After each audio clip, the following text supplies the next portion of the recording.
Mesdames et messieurs, aimables téléspectateurs, bonsoir. Merci encore une fois de nous préférer sur Gangan TV, la télé montagne. Bienvenue dans votre émission en toute franchise. La situation sociopolitique guinéenne devient de plus en plus tendue. L'opposition réunie au sein du collectif ADP-CDR compte poursuivre sa série de manifestations sur toute l'étendue du territoire national qui a débuté le 18 février dernier. Mercredi, elle compte encore marcher, mais cette fois sous la route Le Prince. Les leaders de ces trois blocs politiques comptent poursuivre ces manifestations jusqu'à la satisfaction de ces revendications. Comment cette décision de l'opposition est perçue par la mouvance présidentielle? À la Commission électorale nationale indépendante, la situation reste encore tendue. Les 9 commissaires désolidarisés de l'institution continuent leur fuite en amont. Bakary Fofana est récusé par ses commissaires et les leaders de l'opposition. De l'autre côté, le Conseil national des organisations de la société civile guinéenne demande le départ de l'équipe CENI. Est-ce qu'une solution fiable pour le dénouement de la crise politique guinéenne? Est-ce qu'un autre dialogue est encore possible entre les acteurs politiques du pays?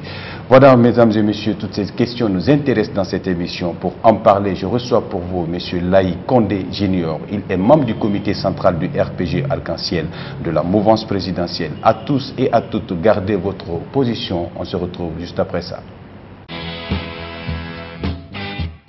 En toute franchise, sans détour, sans tabou, des questions plus directes que jamais. Alors, parlons-en, c'est en toute franchise et c'est sur Gangan TV. Monsieur Condé, bonsoir. Bonsoir Lazare. Et merci d'être venu dans cette émission. Tout le plaisir est pour vous. Ok, aujourd'hui nous parlons de la situation sociopolitique du pays. Donc je rappelle que le collectif ADP élargi au Club des Républicains, ils ont eu à faire une marche le 18 février sur l'autoroute Fidel Castro de Conakry. Et avant cette marche, l'on se rappelle que la marche avait été interdite par Alassane Condé et autorisée par Alpha Condé. Est-ce que ce n'est pas encore une manière de dire que ça ne marche plus entre Alpha et Alassane? Merci beaucoup et je le redis encore une fois, merci pour cette marque d'invitation que vous donnez aux représentants ici de la mouvance présidentielle, notamment du RPG Arc-en-Ciel, le parti pouvoir. Je vous remercie infiniment. Seulement, d'entrée de jeu, je vous dirais que vous glissez dans les mêmes surenchères politiques depuis quelque temps qu'on entend passer par là. Sinon, à notre entendement, il n'y a absolument aucun problème entre monsieur le ministre de l'administration du territoire et le président de la République. Je m'insurge contre cette unisson des médias privés. Parce que, à lire le communiqué du ministre Alassane Condé, c'était un vieux pieux. La presse aurait dû titrer « Marche de l'opposition non souhaitée par le ministre ».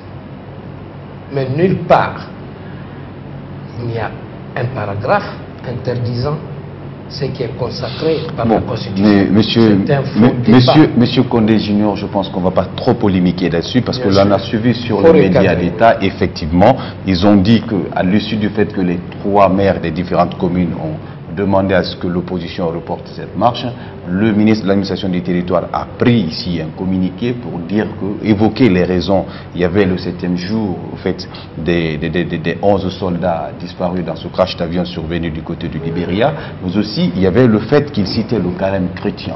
Mais à l'issue de tout cela, il était dit à la fin du communiqué que la marche était interdite. C'est le lendemain que le président de la République a autorisé la marche. Alors, au-delà de tout cela, ces genres de situations ne sont pas à leur première fois entre Alassane Condé et le président de la République. On se rappelle avec la situation de Guékédou également, Alassane Condé avait fait une proposition de décret déposée sur la table du président de la République et celui-ci aurait rejeté cette proposition. Encore une fois, ça ne veut pas dire qu'il y a certainement deux fois incompréhension entre le chef de l'État et son ministre de l'administration. Vous aimez trop le sensationnel parce que vous utilisez le conditionnel, vous n'apportez aucune preuve, vous n'avez pas vu un projet de décret déposé de M. Alassane Condé, même dans le Figaro, ou je ne sais pas, par la presse en ligne qui peuvent brandir ce genre d'allégations pour asseoir la conviction des Guinéens. Vous aimez broder, il n'y a pas eu un projet de décret, c'est les mêmes sources de rumeurs de la part de la fabrique de rumeurs, de la part des mêmes, du même syndicat d'anciens premiers ministres et ministres guinéens qui aujourd'hui malheureusement mènent au pas même certains de la presse guinéenne. Je ne parle pas de vous parce que vous avez la tête sur les épaules, mais ne reprenez pas les choses à l'unisson. Il n'y a pas eu de projet de décret dans ce sens de Guékédou, je ne sais pas, de Zoukuta ou bien de Sigiri de la part de M. Alassane Condé.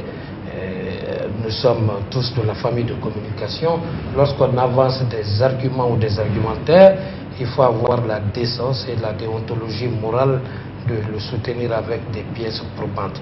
Donc je ne rentre pas dans ce débat encore une fois. Je vous dis que M. Alassane Condé, qui est un républicain et qui n'a pas vécu dans une certaine forme de dictature, c'est vrai que c'est un monsieur régalien qui a le sens de l'État, n'a jamais interdit une marche consacrée à l'opposition.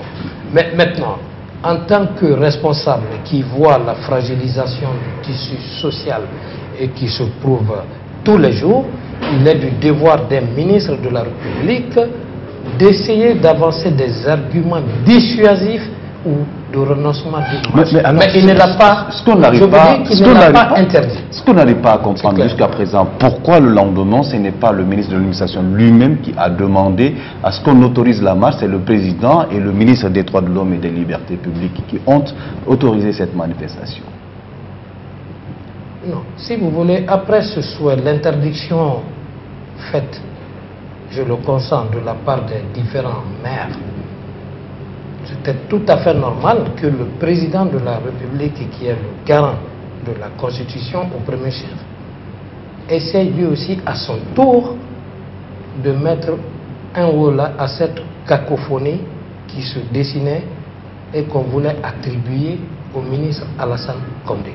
Je sais qu'il dérange beaucoup une certaine classe politique à cause de ces principes régaliens en ce qui concerne le respect de l'autorité de l'État, mais ce sont les maires qui ont effectivement interdit cette marche. Et le président, pour mettre un terme final à cette cacophonie qui pouvait engendrer autre chose, était dans son bon droit de rappeler les uns autres à l'ordre. Mais cela n'a rien à voir avec une interdiction formulée par Alassane Condé, et là c'est le débat. C'est une thèse qui n'est même pas soutenue par l'opposition, mais malheureusement relayée par, si vous voulez, une certaine presse. Je sais que... Bon, M. Condé, je pense que là, on ne va pas trop s'aventurer sur voilà, ce point-là. Ça a été clair, la présentatrice même qui avait lu le communiqué avait rappelé au finish qu'à cet effet, la marche de l'opposition était interdite. Non, on va revenir avec mais le communiqué, il est sur la toile. Alassane Condé n'a pas dit que la marche était interdite. On va revenir avec la présentatrice, ou bien vous, comme vous autres, vous êtes libre de faire vos commentaires. Mais le ministre assume ses communiqués. Et il n'y a pas de communiqué. Je vous le dis, vous voulez faire avaler cette pilule. Mais c'est une pilule amère que je n'avalerai pas. Alassane Condé n'avait pas interdit la marche. Le communiqué le plus souvent du gouvernement passe sur les ondes des médias d'État, et c'est sur ces ondes des médias d'État que nous avons appris effectivement le communiqué du ministre Alassane Condé et l'interdiction même de la marche. Donc on va passer à autre chose, monsieur. On va passer à autre chose, monsieur Condé. C'est que le lendemain, l'opposition a effectivement marché sur l'autoroute Fidel Castro de Conakry. Et nous avons vu ce qui est consacré effectivement par la Constitution. Oui. Nous avons vu le courage du ministre des Droits de l'Homme et des Libertés publiques qui est venu se poser ici au niveau de la CAS pour demander à ces anti-manifestants, s'ils veulent la volonté du chef de l'État, faire la volonté du chef de l'État, de laisser les gens marcher effectivement. Alors, quel commentaire pouvez-vous faire aujourd'hui à l'issue de cette marche de l'opposition? Bon, je ne veux pas aller dans le commentaire des actions du ministre qui a une mission.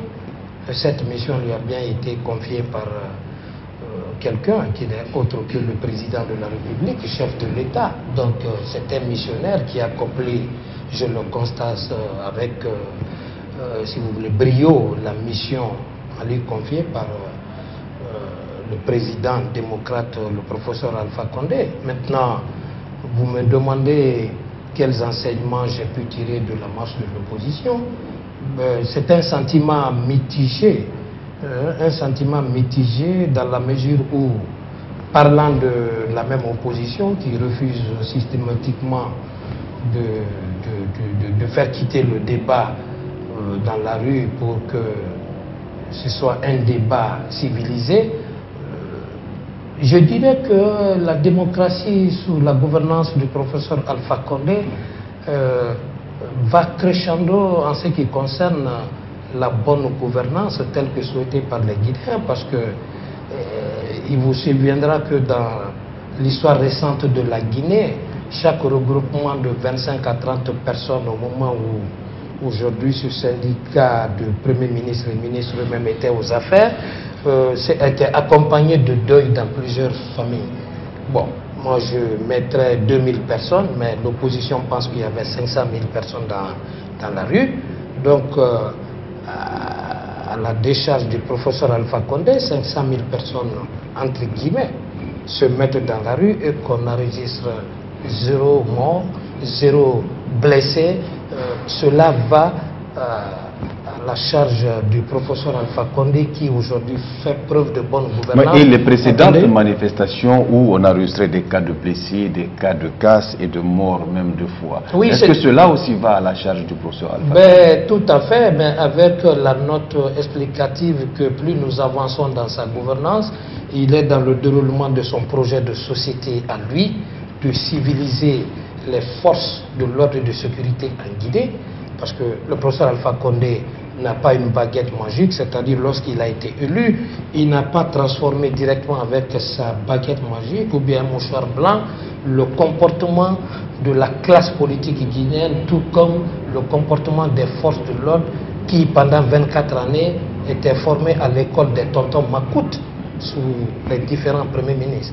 Donc un président de la République, c'est celui qui assume ce qui se passe, mais l'opinion et la communauté internationale retiendra que plus nous avançons avec la gouvernance du professeur Alpha Condé, et d'ailleurs les Guinéens ont bien fait de le nommer, de l'élire à la tête du pays, nous sommes beaucoup plus rassurés en ce qui concerne les droits des uns et des autres, alors que durant 24 années, il n'y a pas eu de changement. Oui, chaque regroupement avait son cortège de morts. Oui, mais tout de suite là, M. Condé, vous parlez le plus souvent du comportement des forces de l'ordre. On se rappelle avec la récente manifestation de l'opposition où les marches ont été quadrillées et là, on a enregistré moins de dégâts que l'on a connus par le passé. Est-ce que vous, si on vous demandait tout de suite de faire la part des choses, est-ce qu'encore vous pouvez dire que la provocation venait du côté des manifestants? Mais de toute façon, ça, ce sont des débats de caniveau. Mon souhait aujourd'hui, ce n'est pas faire l'apologie des blessés, de qui a raison, qui n'a pas raison. Je vous renvoie en arrière, lorsque vous m'avez reçu ici, j'avais prédit avec vous que vous voyez que l'opposition a envoyé un signal fort que tant que le professeur et le pouvoir ne consentiront pas à ce que la CENI soit réadaptée à la nouvelle réalité, que le pays ne connaîtrait pas de répit. La main sur le Coran et sur la Bible, tous les Guinéens pensaient qu'après la mise en place d'une nouvelle commission nationale chargée des questions électorales en Guinée, que le débat avait complètement fini de prendre le chemin de la rue pour être civilisé. Voilà pourquoi de l'autre côté, nous disons que c'est un syndicat de premiers ministres et ministres chargé de freiner les actions de changement pour lesquelles le professeur Alpha Condé a bénéficié du suffrage de ses compatriotes. Ce n'est pas une opposition, c'est une obstruction que la communauté internationale et l'opinion nationale est en train de juger. Ce n'est pas une course de vitesse. Nous avons réussi une chose, c'est de montrer patte blanche à la communauté internationale de la mauvaise foi de cette opposition qui, très bientôt, je pense, n'aura même plus de visa. pour accéder à l'Occident. C'est moi qui vous le donne en primeur. Laye Junior Condé, je crois que ça peut être des scoops pour la télévision Ganga. Exactement. Je rappelle que notre invité, c'est bien entendu M. Laye Junior Condé. Il est membre du comité central du RPG Arc-en-Ciel. Avec lui, nous parlons de la situation sociopolitique du pays. Revenons un peu aux revendications de l'opposition, parce que l'opposition a annoncé qu'elle continuera à manifester jusqu'à la satisfaction de ses revendications. Parmi ces revendications, on retient le départ du WEMAC du processus électoral et le vote des Guinéens de l'étranger. Qu'en pense la mouvance présidentielle? Ce sont des surenchères politiques. La mouvance présidentielle, vous n'avez reçu aucun membre, aucune déclaration de la mouvance présidentielle qui fait preuve de civisme. C'est l'opposition qui s'époumonne, qui se surchauffe à travers les médiums et à travers la rue, de s'époumoner et prendre les processus en otage sur un sujet qui a trouvé la solution à travers les lois, ce règlement que nous nous sommes librement dotés dans ce pays. Qu'est-ce à dire? Ces deux points que vous soulevez en tant qu'observateur de la vie nationale, même si aujourd'hui je suis au regret, étant membre de la famille politique, que certains confrères dans le journalisme ne font pas preuve de distribuer la vérité. Oui, Monsieur Condé, vous vous attaquez le plus souvent aux journalistes. Est-ce que vous avez affaire aux journalistes ou aux politiciens? De toute façon, vous ne m'entraînerez pas dans ce débat. J'enseigne plusieurs journalistes et je fais partie de certains journalistes, mais malheureusement, il y a des alimentaires. Il y a des inféodés parmi certains alimentaires, tout comme dans la classe politique, il y a des gens qui se sont érigés en syndicats. Il y a des bonnes presses. Mais aujourd'hui, comme moi, je ne suis pas là pour dire que c'est Ganga qui est bon et que c'est Média Guinée qui est meilleur. Quand je dis dans la presse, ça explique aussi que je suis inattaquable à ce point de vue parce que plusieurs jeunes journalistes me connaissent dans ce domaine. On ne m'attaque pas et que je reste silencieux. Qu'est-ce que je voulais tout simplement dire? J'aimerais que vous fassiez des émissions pour dire qu'en Guinée, nous avons confié à la CENI seule, et c'est garanti par la loi, la charge de choisir un opérateur et la décision de faire voter les Guinéens par rapport aux moyens qu'ils ont. Mais pourquoi l'opposition s'en prend au président de la République? C'est-à-dire... Je vais terminer par là que lorsqu'on a fait 1 minute d'académie journalistique, vous ne pouvez pas cautionner qu'on soit là. J'assume le fait d'être de la mouvance présidentielle. Mais si vous ne prenez garde, vous êtes en train de fabriquer un dictateur en la personne du professeur Alpha Condé si vous l'amenez à arbitrer sur des questions qui sont régies par la loi. Et ça, j'ai remarqué que vous, les Guinéens, vous avez été tellement laminés par des... Vous parlez de vous, des Guinéens. Vous n'êtes pas les Guinéens. Ok. C'est une tautologie. Nous, les Guinéens, nous sommes tellement habitués au fouet des régimes présidentiels forts que nous voulons que même l'émission du journal de télévision Ganga soit réglée par le président de la République. Je vous dis que les questions de la CENI et WEMAC, c'est la CENI et c'est la loi qui consacre. Oui, nous revenons... j'aimerais que vous souligniez cela. Peut-être que vous cherchez à accompagner l'opposition avec Alpha Condé. Nous allons revenir avec la question de la CENI et de... Donc, ils sont dans la rue, ils n'ont qu'à manifester contre la CENI. Nous sommes en train Alpha Condé, le président, n'a pas le droit de s'immiscer dans le fonctionnement de la CENI. Moi, je ne suis pas à la mouvance présidentielle pour nous fabriquer encore, avec tout ce qu'on a connu, un président dictateur. Mais Monsieur Junior, on ne se comprend pas là. Si le président de la République n'a pas le droit de s'immiscer dans les affaires internes de la CENI, nous avons entendu le président l'affirmer que c'est l'OIF qui va accompagner techniquement cette institution. Il reviendra encore en ce moment au président de la CENI de dire que c'est l'OIF qui devrait les accompagner techniquement, surtout dans le processus électoral. Pourquoi c'est le président qui l'avait fait? Mais c'était une question qu'on a posée. Vous savez, vous aimez enlever les choses dans leur contexte. Vous êtes très fort. Non, moi je ne prétends. Vous êtes Lazare, vous êtes très fort et à la fois même vicieux. Vous faites des citations, c'est ce qu'on appelle, si vous voulez, le détournement. Là, bon, j'ai quitté les bancs de la communication il y a 27 années de cela. Mais vous êtes très vicieux parce que je vois, vous faites allusion à une interview accordée à son Excellence Monsieur le Président. Oui, c'est quand même une institution de la République. Laissez-moi vous dire, un bon président. Mais le professeur Alpha Condé n'est pas un président au rabais, c'est un président universitaire. C'est-à-dire que sous toutes les questions, même de la presse locale guinéenne, doit être armé à l'étranger ou bien face à des journalistes étrangers pour répondre à toutes les questions.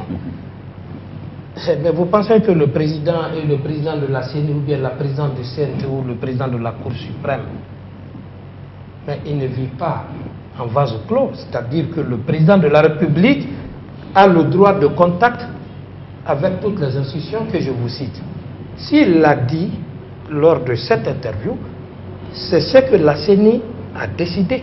Donc le président qui a été interviewé sur ce sujet, et c'est d'ailleurs le lieu de le dire, j'aurais préféré que c'est le président de la CENI aujourd'hui qui fasse une table ronde avec le médium guinéen pour expliquer le parcours et toutes ces choses et qu'on sorte dans cette cacophonie. Cela ne relève pas de la présidence de la République. Oui, puisque les débats tournent autour de la CENI, on va en parler du long en large dans cette émission, puisque le temps nous permet. Oui. Mais il faut dire que réellement vous êtes revenu vous-même à la charge avant que le président même de la CENI annonce que c'est l'OIF qui devait techniquement accompagner la CENI. C'est plutôt le président de la République qui l'a annoncé en premier. Et pour les médias, ils sont confrontés à un certain nombre de problèmes que vous connaissez bien entendu, parce que vous êtes dans le monde de la communication. Ouais, il y a ce problème de rétention d'informations qui existe. Et aujourd'hui, au sein de la CENI, on parle même du mutisme de cette institution. Mais au-delà de cela, il y a le fait... C'est encore rectificatif. Il n'y a pas un problème de rétention. Il n'y a pas un problème de rétention d'informations qui existe. Ça, M. Condé, vous ne faites aucun effort et je comprends. À cause des moyens, nous sommes dans les balbutiements. Vous êtes tellement fauché le temps de s'occuper d'alimenter ici avec les groupes rend plusieurs organes dépendants, si vous voulez. Non, c'est cela. Je vous donne lorsqu'on est hyper équipé, on va à la source de l'information. Un exemple plus frappant. La source d'information, nous avons le Conseil des ministres où toutes les décisions de la nation se prennent. Oui. C'est là-bas d'ailleurs on prend la destinée de la République. Sauf le problème de la CENI. Le problème d'ailleurs, sauf le problème de la CENI, qui est indépendante. Mais sauf le problème de la CENI. Depuis combien d'années, pendant que le professeur Alpha Condé était dans l'opposition, et le Conseil des ministres revenait seulement aux médias d'État, pas aux médias privés. Et jusqu'à présent, nous avons continué les combats. On est allé voir le ministre de l'Information d'alors, Idriss Dialé Doré, qui a promis, mais enfin, je crois que c'est un débat auquel on ne va pas trop revenir. Non, mais par rapport à ça, voilà pourquoi je attendez, il y a une précision. Vous n'allez pas... Excusez-moi, rapidement. On va parler rapidement de la marche très prochaine de l'opposition qui doit avoir lieu le mercredi prochain. Et ce mercredi, l'opposition compte marcher cette fois-ci sur la route Le Prince. Et est-ce qu'encore une fois, la mouvance ne peut pas tendre la main à l'opposition pour que le pauvre Guinéen sorte de cette impasse politique? Avant de répondre à cette question, je disais tout à l'heure que vous aimez vraiment les États dictatures. Vous me surprenez en me disant que vous êtes en train de mener une bataille pour que la presse privée couvre le compte-rendu des conseils de ministres. Voilà pourquoi je dis que vous-même, la dictature nous a tellement malmenés que vous avez du mal à enlever ce carcan sur vous. Mais c'est le contraire qu'il faut exiger. Battez-vous pour que le résultat des conseils de ministres ne soit ni dit dans les médias d'État, ni dans les médias privés, parce que vous n'avez pas d'exemple. Tu as déjà vu sur TF1 le compte rendu de conseil de ministres ou bien sur Canal+. Mais mon cher, vous m'étonnez. Bref, je passe sur cette question. En ce qui concerne la main tendue, il y a un communiqué encore, je crois, qui est pendant ici à Ganga. N'eût été les événements malheureux survenus dans notre pays. Et je profite depuis, je ne suis pas passé sur Ganga, pour présenter mes condoléances aux braves soldats guinéens qui ont tout donné à ce pays et qui ont connu cette fin en mission d'État. Donc, je leur présente à leur famille mes condoléances les plus attristées et à la nation guinéenne. Le chef d'état-major, pour ceux qui me connaissent, est mon camarade d'école primaire jusqu'en 6e année. J'ai été beaucoup affligé et l'on m'a vu à cette occasion. Un brave monsieur. En ce qui concerne la main tendue, encore une fois, vous me surprenez, en tant que démocrate, je suis ouvert au dialogue. Mais aujourd'hui, ce sont les conséquences des surenchères politiques qui ne laissent même pas le temps au président de la République, à la mouvance présidentielle, de savoir aujourd'hui comment est-ce qu'il faut amorcer un dialogue. Parce que ce qui se passe aujourd'hui, je pensais que l'opposition avait dit, suite au communiqué présidentiel, et vous l'avez entendu, non, nous ne répondons pas à l'invitation du président de la République. Nous attendons d'abord, puisque nous voyons que c'est à cause du fait que nous avons projeté une marche qu'il nous invita. Maintenant, ils ont marché la semaine dernière. Ça n'a pas empêché la Guinée de tourner, au contraire, nous leur avons évalué. Et je vous dis franchement là-dessus, même si je veux qu'il y ait un dialogue quelque part, mais pas un dialogue avec le président, avec la classe politique, je serai chef de l'État, président de la République, je n'inviterai plus jamais, suite à la marche de l'opposition, à un quelconque dialogue. Je dis moi, là je ne reconnais. J'assume cela. Et vous savez les raisons? C'est une évaluation, c'est un test. On a promis l'apocalypse, l'étendue du territoire. Personne n'a bougé. C'est toujours le même fief d'une mouvance politique donnée, notamment l'UFDG, dont les militants se sont transposés d'un axe donné pour être déportés sur l'autoroute notre fief en vue de provocation. Sinon, tout le reste de la Guinée, l'étendue du territoire, a été bien étendu et n'ont pas répondu à la marche. Donc ce n'est pas un signal qu'on peut adresser à un chef d'État. Bon, ça a été pour moi un carnage. Attendez. Je voulais qu'on revienne un peu au propos du porte-parole du collectif ADP-CDR pour un peu refuser la main tendue. Non, vous pouvez peut-être me le répéter parce que moi je ne suis pas là à écouter ce que porte-parole peut dire. Je vous rappelle rappelez-le-moi, je ne les écoute pas. Pour refuser, s'il faut dire ainsi, la main tendue du président de la République, ils ont annoncé comme argument comme quoi c'est eux qui sont demandeurs de dialogue. Le président de la République ne pourrait pas les appeler avec au moins plus d'une centaine de partis politiques pour discuter. Ils ont besoin que le cadre soit déterminé et que les règles du jeu soient vraiment bien déterminées avant qu'ils ne partent au dialogue. Que si c'est comme pour la première fois ça s'est passé, on a convoqué tous les acteurs politiques, ça s'est terminé comme selon les propres termes du porte-parole du collectif ADP et par une mamaya, alors qu'ils ne seraient pas prêts à répondre à cet appel du chef de l'État. Bon, encore une fois, c'est avec désolation que moi je vous regarde en face pour vous le dire que vous êtes vraiment la courroie de transmission d'une certaine opposition, et c'est que je vous reproche, vous refusez de vous-même censurer cette opposition. La personne qui a dit cela, ce porte-parole, quand il peut faire mépris face à d'autres acteurs politiques qui ont un poids politique en Guinée, vous savez, dans cette opposition, leurs rôles sont partagés. Il y a des gens qui ont réellement le poids et l'assise nécessaire. Il y a des gens, c'est leur bouche qui font le poids. Maintenant, le problème qu'il y a, lorsque quelqu'un qui n'a pas une salle de classe, qui est entre guillemets porte-parole, veut qu'on organise un dialogue où ne sera pas présent monsieur, par exemple, Ba Ousmane, qui a une expérience politique, qui a une assise populaire dans ce pays, un Mamadou Sylla, un François Losséni Fall, ainsi de suite. Mais vous, les journalistes, comment vous trouvez cela? Et vous voulez demander à un président de faire un distinguo pour dire que non, je ne prends que des partis qui ont la gueule dans les médias, je ne prends que des partis qui... Non, attention, c'est péjoratif. Non, attention. Un président de la République ne fera que recevoir toute la classe politique. Ils peuvent même entamer la grève de la faim, ils n'auront pas cela. Ça, je le dis en regardant vos téléspectateurs dans les yeux. C'est un président de la République, c'est pas un président qui est là à arbitrer entre des fractions et des syndicats.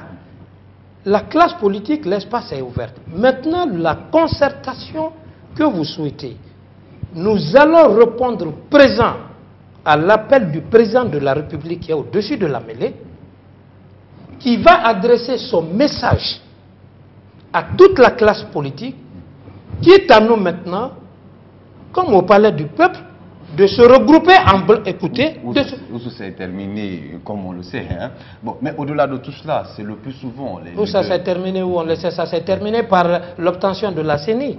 Non, mais je ne ferai que vous le dire et je vais vous faire passer par la courroie de la transmission. Non, vous ne vous réjouissez pas qu'après le dialogue du Palais du Peuple, on a eu une nouvelle commission nationale indépendante. Ça s'est terminé par quoi? On a eu une nouvelle commission électorale. Et dans ce rapport de ce palais, pendant ce temps, oui. Le temps et ça continue à crier. L'organisation des élections législatives, oui. Jusqu'à présent, on continue, jusqu'à présent, on n'a pas pu organiser les élections. Mais qu'est-ce qui continue? Parce qu'il y a une obstruction. Il y a une obstruction. En tant que journaliste, non, nous essayons de peser entre les deux balances. Non, vous ne pesez absolument rien. Bon, c'est ce que vous pensez. Vous ne pesez rien. Ça, c'est le constat de la Junior Condé. Bon, que j'assume. Que vous assumez, mais il faut dire que c'est l'opposition qui demande le plus souvent à ce qu'il y ait recomposition. C'est l'opposition qui a demandé la recomposition de la CENI. C'est l'opposition qui a demandé la révision du fichier électoral et non la reprise intégrale du fichier électoral. C'est l'opposition qui aujourd'hui demande le départ de Wemac et le vote des Guinéens de l'étranger. Est-ce que selon vous, il ne serait pas encore nécessaire que les partis se retrouvent pour enfin discuter sincèrement et en toute franchise accoucher vraiment des solutions fiables?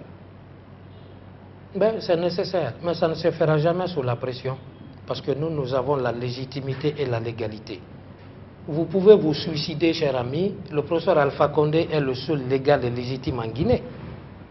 L'opposition n'a aucune valeur plus que Gangan TV. En attendant, c'est le président qui bénéficie de la légalité et la légitimité. Mais si vous voyez des gens qui veulent maintenant instaurer par un terrorisme urbain, je dis bien une nouvelle forme de terrorisme qui est urbain, quand cela va cesser, nous allons dialoguer. Pour le moment, nous cherchons les voies et moyens, comment canaliser ce terrorisme urbain. Et je projette par rapport à la marche prévue que vous m'annoncez, je ne l'ai pas entendu, de mercredi prochain. Je profite pour dire que je remercie et je salue la sagesse de ce syndicat d'anciens premiers ministres et ministres d'avoir maintenant recentré et diminué le parcours. Si le lundi passé, ils ont pu faire 15 km pour un axe donné, je suis heureux et je suis satisfait compte tenu du climat sociopolitique qui prévaut et dont nous n'avons pas non plus la baguette magique. Je leur remercie d'avoir retrouvé le sens du reculer, de provoquer sur des bastions réputés proches de la mouvance présidentielle, parce qu'on nous apprend que l'itinéraire, ce sera leur axe qu'on connaît d'antan séculaire jusqu'au 28 septembre. Leur axe, vous pouvez parler de la route Le Prince. L'invité de ce soir sur Gangan TV dans votre émission En toute franchise, c'est Laye Junior Condé. Je vous rappelle qu'il est membre du comité central du RPG Arc-en-Ciel. Avec lui, nous parlons bien entendu de la situation sociopolitique du pays. Mais monsieur Laye, la commission électorale nationale indépendante, aujourd'hui au sein de l'institution, il y a également des problèmes. Vous avez récemment 9 commissaires qui sont désolidarisés des activités de cette institution. Bakary Fofana est récusé par ses commissaires et l'opposition également. Est-ce que vous pensez aujourd'hui que cette commission peut nous amener aux élections législatives? Encore une fois, bon, je ne m'adresse pas personnellement à vous, Lazare. Je connais votre niveau de culture générale très poussé. Mais qu'est-ce que vous voulez? Vous êtes dans un ensemble, même si vous voulez changer la Guinée. Et nous sommes tous confrontés à cet état de fait. La vie, c'est de faire un effort de se parfaire. Je vous dirai encore une fois, vous qui me posez la question, parce que la question m'est adressée en fonction des pesanteurs qui sont sur vous personnellement, sinon je sais que cela ne vient pas de vous. En parlant de 9 commissaires, vous êtes tellement, nous sommes tellement atteints du virus de la dictature que dans un ensemble de 25, vous êtes là à magnifier le son de cloche de 9 commissaires. Alors que ces commissaires-là savaient, en prêtant serment, qu'il va falloir, à un moment donné, des débats, qu'on ait recours à la loi, excusez-moi, parce que c'est très important pour les téléspectateurs qui nous suivent. Il va falloir exercer ce qu'on appelle, en dehors du consensus, la loi de la majorité. Le principe de la majorité. Le principe de la majorité. Oui. C'est irréfragable. Mais alors là, que vous me posez cette question, je crois que je n'ai pas trop de commentaires à faire là-dessus. Je serais aujourd'hui très embarrassé si c'était Comme d'ailleurs dans l'ancienne CENI où le nombre quand même était très élevé, parce que c'était 17 commissaires, donc plus de la majorité du quorum. Mais 9 commissaires, c'est-à-dire 9 mois, même un de la mouvance qui entend raison. C'est comme le vote sur le mariage homosexuel à Paris la semaine dernière. Hein, vous avez dû suivre ça, voilà. Vous avez même vu que des députés de l'UMP, 2 députés de l'UMP qui raisonnent ont voté cette loi avec l'écrasante majorité. Si nous ne prenons garde, même au sortir après la mise en place de l'Assemblée nationale, nous allons, les lois votées par l'Assemblée, même si on dit qu'il y a eu des abstentions, ainsi de suite. Mais puisque la majorité est dégagée et la loi compte, si nous ne prenons garde, vous verrez des leaders politiques qui n'auront pas la chance d'être à l'Assemblée protester cette loi de la majorité. Mais un peu, quand on parle du principe de la majorité qui régit le code électoral, surtout le code de fonctionnement de cette institution, et quand on prend 25 sur enlever les 9 personnes de 25, et il faut parler des 2 tiers, est-ce que vous pensez que le quorum sera atteint? Ah ben oui, mais quand ils sont...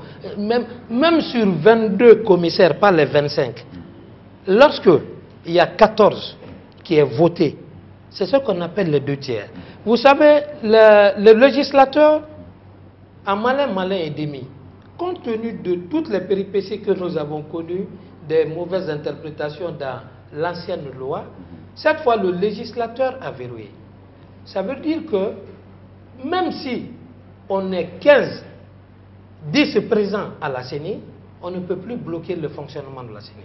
Donc j'appelle à votre sens de responsabilité là-dessus. C'est un débat dans lequel l'opposition n'aura même pas droit de patauger, de crainte d'être laminée. Et c'est ce qui se passe aujourd'hui avec le constat même de ceux-là. Ça fait Van Damme, je le cite en exemple. C'est aujourd'hui qu'on... Attendez, c'est un exemple. C'est aujourd'hui qu'on le jette dans le dévolu. Sinon, vous savez, depuis 2006, combien de fois ce pauvre monsieur est en train d'accompagner la classe politique guinéenne, notamment l'opposition. Mais c'est que l'opposition a changé de statut, malheureusement. L'opposition naguère, c'était le doyen Mamadou, le professeur Alpha Condé. Mais entre-temps, compte tenu de leurs âges, Dieu merci qu'on est le professeur vivant aujourd'hui et je lui souhaite une longue vie, mais je suis un des jeunes de l'opposition pure et dure au régime passé en Guinée, donc j'ai en souvenance les combats et les péripéties. Oui, mais monsieur Junior Condé, vous parlez avec plein d'optimisme, surtout quand vous parlez ici du principe de la majorité. Tout à fait, et c'est ce qui va s'imposer. Pour mémoire, l'opposition a souvent réclamé des choses, et ces choses-là, quand on prend la révision en lieu et place de la recomposition de la CENI, l'opposition a finalement eu raison. On prend la recomposition de la CENI, où la mouvance n'était pas partante pour la recomposition de la CENI, mais aujourd'hui nous avons fini par recomposer la CENI. Est-ce que vous ne pensez pas qu'aujourd'hui, à cette allure où vont les choses, qui risquent encore de remporter? Vous m'avez posé déjà jadis cette question. Vous dites l'opposition avait eu raison. L'opposition a eu gain de cause. Vous et moi, nous sommes des techniciens de la communication. La raison n'a pas sa place là-bas. L'opposition guinéenne a une chance que le régime de Tonton Macoute, dont ils ont persévéré, préservé en Guinée, ne se retrouve plus en face. Ils ont affaire à un homme, Tonton désormais. Macoute, vous voulez parler de qui? Ah ben le tonton Macoute, c'était les premiers ministres tout et tout qui ont enfermé des journalistes, qui ont enfermé, même quand on... Même les journalistes étaient en prison en Guinée quand même, il y a moins de 5 ans. Vous n'avez jamais été en prison? Pour le moment, nous n'avons pas été en prison, on le souhaite pas. pas. Oui, c'est vrai que vous êtes venu avec l'opposition, mais nous qui avons duré la pensez, moi, plusieurs fois, j'étais à la sûreté, moi. Même quand tu disais le Premier ministre apportait une cravate rouge, on t'arrêtait. Alors, puisque aujourd'hui, avec la Commission électorale nationale indépendante, M. Laye Junior Condé n'est pas tout à fait optimiste, surtout quant aux revendications de cette institution, est-ce que la mouvance présidentielle a quelque chose à reprocher à cette institution? À laquelle? La CENI. Jusque-là, la mouvance présidentielle est républicaine, respectueuse des lois et règlements du pays, à savoir que c'est la CENI qui est désormais chargée, constituée pour les questions techniques désormais en Guinée. Ce droit même est enlevé aujourd'hui au ministère de l'administration du territoire. C'est pour ça que nous sommes régaliens et je vous prie, vous de la presse, collez à l'actualité, faites des reportages, il y a des questions essentielles, ne perdez pas de temps à la Guinée de parler que des sauts d'humeur d'une opposition. On a procédé au préaffichage. Dans mon quartier à Lambagny, tout le monde, dans mon quartier, tout le monde est né le 17 mai. Ce sont des questions que vos caméras ne se dirigent pas, vous vous préoccupez pas de cela. Non, on en a parlé déjà. Bon, mais pas assez. Pas assez. Okay. Alors, mais comment nous avons notre ligne éditoriale, monsieur. Voilà, donc ce sont des difficultés comme ça auxquelles pas... cette nouvelle CENI, et ce sont les publications de cette tragédie nationale qui volent aujourd'hui à cette nouvelle CENI républicaine tous ces courroux, parce que vraiment il y a eu des choses et autres. Nous allons élaguer le fichier au bénéfice de tous les Guinéens. Ce n'est pas concevable que le régime... Vous voulez parler de qui? De la CENI ou de la mouvance présidentielle? Mais en attendant, c'est l'exercice de notre projet de société. Le temps d'un parti du pouvoir est révolu à Guinée. Le professeur Alpha Condé a été élu sur la base d'un projet de société.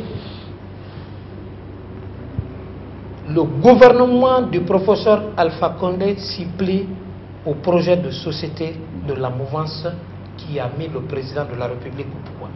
C'est cela la démocratie. Entrer en politique par effraction, aller chipper le gâteau en criant dans la rue est une période de révolue.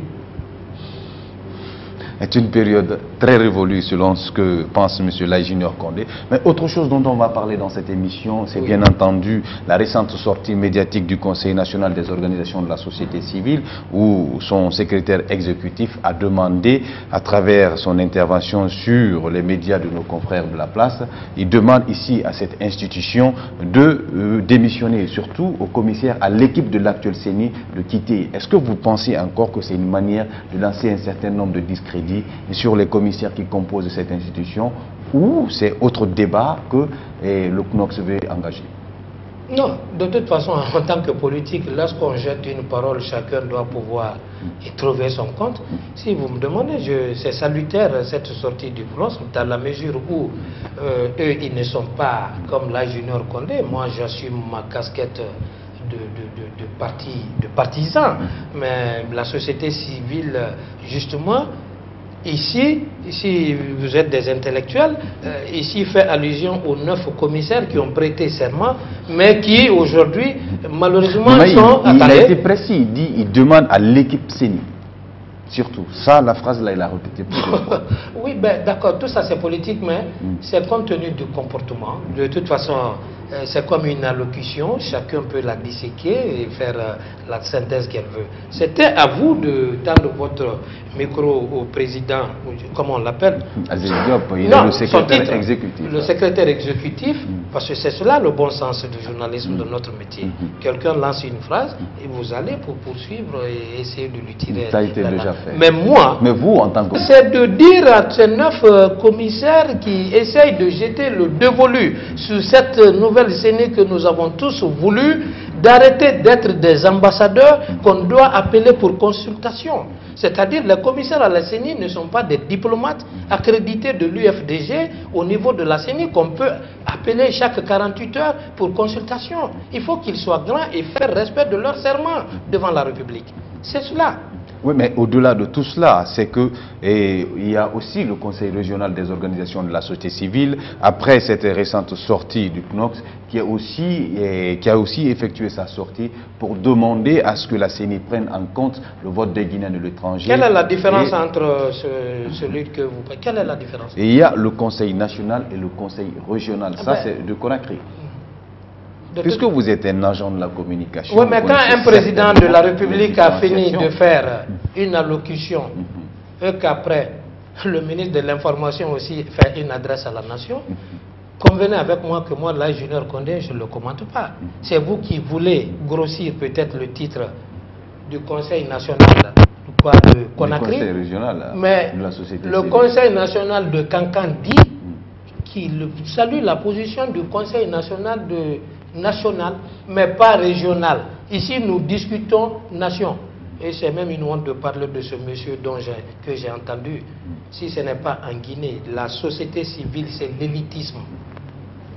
J'ai honte à l'entendre et j'ai honte pour mon pays, mais comme nous sommes à l'apprentissage de la démocratie, dans les mois et jours, années à venir, le pays va se qualifier. Mais puisque nous sommes à l'apprentissage de la démocratie, oui, est-ce qu'on peut dire que les membres du RPG Arc-en-Ciel ont été les premiers apprentis?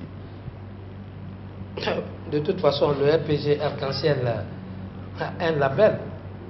Je revendique en tant que RPG Arc-en-Ciel par rapport au syndicat des anciens ministres et premiers ministres, le fait que toi tu sois aujourd'hui en cravate rouge bordeaux en train de commenter sans que tu ne sois sur la RTG. Ce label, je le revendique. Nous sommes à la pointe, à travers le professeur Alpha Condé, de dire que je ne pars pas aux élections tant qu'on ne signe pas l'accord sur les médias privés. Ce combat, vous le devez au RPG. Pas aux transfuges du PUP qui ne voulaient même pas une autre voix dissonante et qui sont aujourd'hui vos symboles dans l'opposition. Ça ne marchera pas. Ils ont un passé, c'est leur croix. Alors, on va profiter, parler du RPG Arc-en-Ciel dont vous êtes membre du comité central. Est-ce qu'aujourd'hui, comme on l'avait connu il y a quelques moments, il y avait des petits problèmes au sein de cette entité, est-ce que ces problèmes-là perdurent ou c'est encore résolu? Ben non, il n'y a pas. C'est comme dans toute organisation, j'ai eu à vous le dire. Je n'ai pas la prétention de faire passer le RPG Arc-en-Ciel pour un parti d'anges. C'est un combat politique où plusieurs générations et plusieurs horizons se retrouvent. Il y a eu des petits problèmes et il y a des petits problèmes, mais qui ne méritent pas quand même un débat public. C'est vrai qu'en ce qui concerne le parti au pouvoir, dès qu'il y a des escarmouches... Mais puisqu'on est dans l'émission en toute franchise, et vous le rappeliez tout de suite ici, dans cette même émission, il est du devoir du journaliste de partir vers l'information. Tout à fait. Je crois qu'il vous revient encore une fois de nous disséquer vraiment ce qui se passe au sein de cette entité politique. Vous souffrirez que... C'est vrai que vous avez tous les droits, mais moi aussi, j'ai mes droits. Je ne répondrai pas ici, à la place publique, à votre question. C'est mon droit. Je n'ai rien à dire. On se rappelle que récemment, il y a eu, si on peut le dire ainsi, quelques malentendus, surtout entre vous et certains membres du comité central du RPG Arc-en-Ciel. Selon certains lèvres, qu'on vous aurait même interdit de communiquer au nom de cette formation politique. Est-ce que vous pouvez un peu revenir sur cette situation? Sur cette question, quand même, je peux revenir là-dessus. Alors nous vous écoutons. Voilà, et il n'en est rien du tout. C'est vrai que modestement, je n'ai pas une grande expérience politique, mais c'est plutôt le mélange de mon expérience de communication que j'exerçais dans l'ombre pour fabriquer des rois télé ces 10 dernières années en Guinée, à cause de ma boîte et de ma formation de communication qui m'a donné une certaine notoriété au niveau de l'opinion. C'est à cette occasion que vous m'avez connu, même si après, par sentiment de révolte, j'endosse aujourd'hui une casquette politique pour essayer de booster le changement en Guinée. Cette question me met mal à l'aise dans la mesure où, c'est vrai, ça transpirait dans la presse compte tenu de la porosité de notre siège à Amdalaï. Il semblerait qu'un petit groupuscule, un jour donné, a eu à critiquer une de mes sorties médiatiques, surtout en ligne, lorsque je demandais tout de même quand même que le parti puisse, si vous voulez, réunir ses instances compte tenu de la dureté de l'opposition que nous avons, et aussi essayer de communiquer. Sur la question, je vous dis par anticipation que le président m'a donné raison, mais cela a transpiré et des médias en ont parlé. Moi, je n'étais pas là, entre-temps, j'ai pris mes vacances au Congo, sinon je n'ai jamais été traduit en conseil de discipline et je ne crois pas qu'il y ait quand même, en attendant ce que je sache, de telles personnalités qui peuvent interdire de temps d'antenne la Junior Condé. Ils ne prendront même pas le risque. Ok, alors dernière question peut-être, monsieur la Junior Condé, puisque nous sommes pratiquement à la fin de cette émission. Vous vous rappelez également de ce qui s'est passé entre Samsung Bantamosso et Alocene Makanera Kake? Oui, j'en ai entendu parler, j'ai lu... Ça n'a pas eu de réaction au sein du RPG Arc-en-Ciel? Oui, mais de toute façon, ce n'était pas... Les deux hommes-là se sont rencontrés hors cadre du parti. L'un est patron d'une association qu'on appelle Ndimbore. Le ministre se retrouve à Boké dans le cadre de ses responsabilités. Ben, moi, je pense que leur cuisine interne, s'ils se sont disputés autour d'une fille, vous comprenez que le parti n'a pas à se mêler de cela. Je ne peux rien vous dire là-dessus. Ok, le parti n'a pas à se mêler de cela et l'ingénieur Condé n'a rien à nous dire là-dessus. C'est sous ces mots que nous nous quittons au compte de cette émission en toute franchise. Merci à vous encore une fois de l'avoir suivi. Que demain soit votre plus beau jour.